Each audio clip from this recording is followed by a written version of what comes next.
bienvenue dans cette nouvelle vidéo. Donc aujourd'hui on se retrouve comme vous l'avez vu dans le titre pour parler du livre Seconde Humanité de Adrienne Mangold. Donc c'est pour ça que je suis aussi habillée comme ça car c'est un peu, vous allez voir, une histoire de scientifique. Donc j'ai fait mon petit badge, donc laboratoire Sefria, Elena Lewis, donc c'est un de mes personnages que j'ai créé. Et généticienne, donc voilà, j'aime bien m'habiller un peu genre dans le thème des livres que je lis. Donc là, ça parle un peu de scientifique, alors je me suis habillée en scientifique. Voilà. Passons à la suite. Alors tout commence en douceur lors du mariage de César Sefria et de Lucie, deux scientifiques. Donc le contexte de l'histoire n'est pas du tout comme le nôtre, comme notre Terre aujourd'hui, car les eaux ont ravagé la terre, ont ravagé le monde. Donc des pays et des pays entiers et des villes ont été ravagés par les eaux, donc maintenant on n'existe plus, sont sous les océans quoi.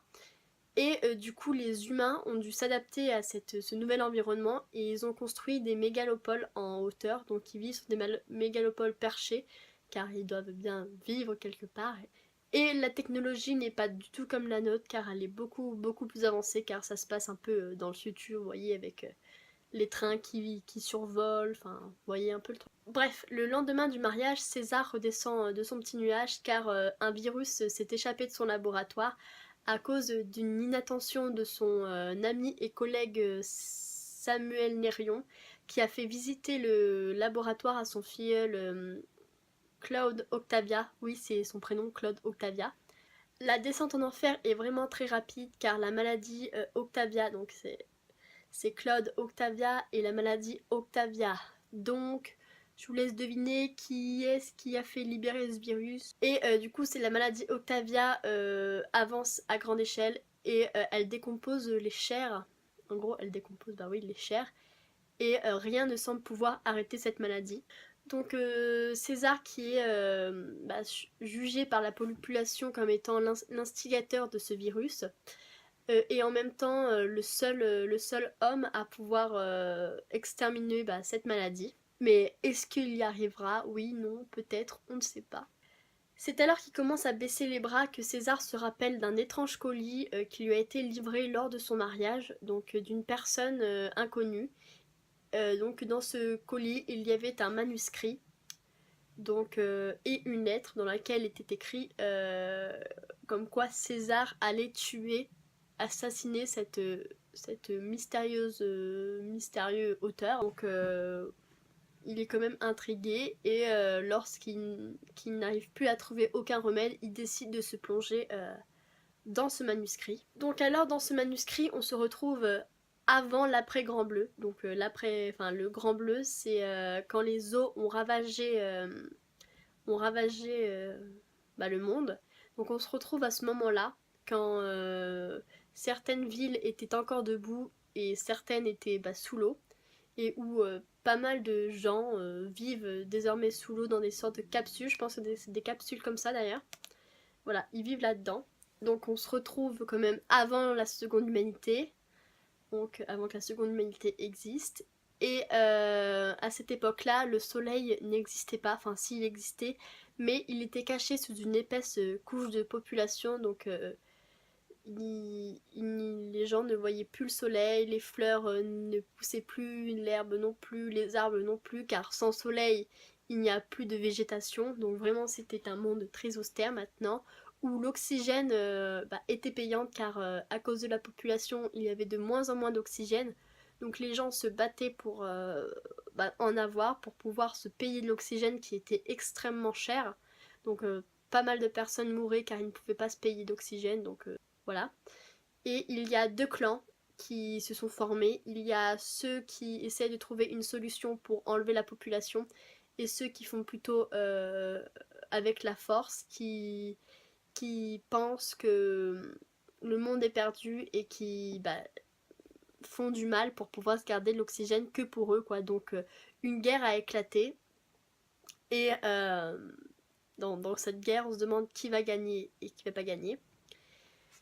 Et du coup, dans ce manuscrit, on a 4 points de vue. Donc, on a le point de vue d'une petite fille, le point de vue d'un albinos, d'un archiviste et d'une Pégase. Oui, c'est le nom des c'est le nom des chapitres, hein. Voilà, je n'invente rien. Mais vous allez comprendre aussi. Donc avec ces 4 points de vue, on est tout de suite plongé. Avec ces 4 points de vue, on est immédiatement plongé dans le conflit planétaire, dont les enjeux ne sont pas moins que la survie de l'espèce. Donc voilà, c'est à peu près tout ce que l'histoire parle. Donc vous voyez, c'est un livre assez quand même dur parce qu'il y a pas mal de morts, il y a beaucoup d'actions aussi, beaucoup d'actions, voilà. Mais avant de faire de parler de mon impression, je voudrais quand même qu'on parle de cette couverture juste magnifique. Franchement, au salon du livre, c'est ce qui m'a attiré en premier. Quand j'ai vu cette couverture, je me suis dit waouh, elle est juste sublime. Avec ce rabat qui est perforé ici. Voilà, avec ces 2 rabats. Même sur la tranche avec ce côté noir, franchement, je me demandais vraiment ce que c'était, pourquoi il avait une côté aussi noire, avec vraiment cette couverture vraiment futuriste, qui est... on voit vraiment que c'est dans le futur, quand on lit ça, on sait très bien, voilà. Et même Seconde Humanité, le titre est... on se demande pourquoi il y a une seconde humanité. J'ai trouvé ce livre très intéressant, et aussi j'ai trouvé très intéressant le fait qu'il y ait un livre dans un livre. En gros, il y a un livre dans un autre livre. Et ça, franchement, je trouve ça intéressant. J'ai jamais vu ça nulle part. J'ai aussi beaucoup apprécié la mise en page de cette partie-là, donc la partie du manuscrit, car vous voyez, les pages, on dirait qu'elles sont un petit peu vieillies. Donc voilà, sont vraiment un petit peu vieillies et sont écrites de façon, on dirait que c'est une machine à écrire. Et franchement, j'ai vraiment apprécié ces parties-là, j'ai trouvé vraiment la mise en page super bien faite. Et en plus, c'est la première fois que je découvre cette maison d'édition, donc c'est HHSN, donc L'Homme sans nom. C'est la maison d'édition, franchement. Même le nom d'édition, je trouve qu'il est vraiment stylé. Voilà, L'Homme sans nom. Je me suis un peu renseignée et je crois que toutes les couvertures de leurs livres sont vraiment aussi soignées que ça, sont vraiment super belles. Et donc je pense que je vais plus acheter des livres dans leur collection, car franchement, ils sont vraiment sublimes. Alors maintenant maintenant parlons de mes impressions. Donc j'ai beaucoup aimé ce livre. Ce qui m'a impressionné aussi, c'est la vie humaine qui évoluait sur les différentes mégalopoles, les avancées technologiques qui n'existent pas aujourd'hui mais pourtant existent dans ce livre, mais aussi toute l'histoire que l'auteur a su créer au ce monde futuriste. La narration se découpe en 3 époques différentes, donc nous avons le passé qui est raconté dans le manuscrit, donc pendant le Grand Bleu. Voilà, nous avons le présent qui est raconté par César Seffria, donc pendant l'apocalypse, pendant que le virus est...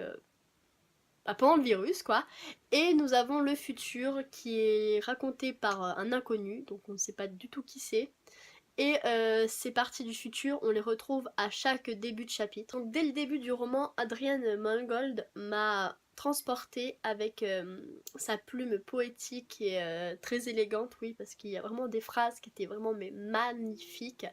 Et je vais pas vous cacher, j'ai versé ma petite larme à certains passages qui étaient vraiment touchants. Le destin des protagonistes m'a aussi énormément touchée, car c'est vraiment des personnages imparfaits avec beaucoup de défauts, mais qui se battent à leur façon pour sauver l'humanité. Mon petit coup de cœur a quand même été pour le personnage de Pino, qui est une petite fille de 7 ans qu'on retrouve dans le manuscrit. Et j'ai trouvé vraiment attachante cette petite fille, car elle est née sous l'eau, donc dans les maisons sous l'eau, elle est née ici, et du coup elle n'a jamais vu le soleil, elle n'a jamais vu de fleurs, elle n'a jamais vu ce que c'était des herbes, elle n'a jamais vu ce que c'était des voitures, bref, elle découvre le monde, car elle a toujours vécu sous l'eau, et du coup voilà, et j'ai trouvé vraiment son innocence et ouais, c'est vraiment un symbole d'innocence et de pureté, quoi. Voilà, j'ai vraiment aimé ça. J'ai vraiment aimé le personnage de Pinot. C'était vraiment un personnage que j'ai beaucoup apprécié. J'ai trouvé aussi que chaque personnage avait vraiment une histoire importante, donc une histoire qui faisait avancer le récit. Et que leur histoire aussi n'était pas souvent simple, car ils avaient à chaque fois des nouvelles épreuves à réaliser, que quand il y avait quelque chose de résolu, il y avait encore quelque chose qui faisait que voilà, il y avait encore pas mal d'épreuves. Donc j'ai dévoré ces 2 romans vraiment, ce qu'il n'y en avait pas qu'un, il y en avait deux. Hein. Il y a 2 romans dans un seul livre, c'est incroyable. Donc j'ai dévoré ces 2 livres et j'ai adoré, vraiment, j'ai vraiment apprécié ce livre. J'ai aussi beaucoup apprécié l'imagination débordante qu'a eu pour la survie de l'espèce humaine et la survie pour la fin du monde, quoi. Et aussi l'analyse des comportements humains face à la fin du monde. Car c'est la fin du monde, il n'y a plus beaucoup d'oxygène, les eaux détruisent des villes, des pays entiers, et vous avez encore 2 clans qui se font la guerre. Comme si l'humanité n'était pas déjà assez ravagée, il faut en plus qu'ils tuent des gens avec leur guerre. Je ne comprends pas, c'est la fin du monde et pourtant ils font la guerre. Voilà. Donc voilà, c'est la fin de mon analyse. Maintenant je vais faire ma petite boîte mystère.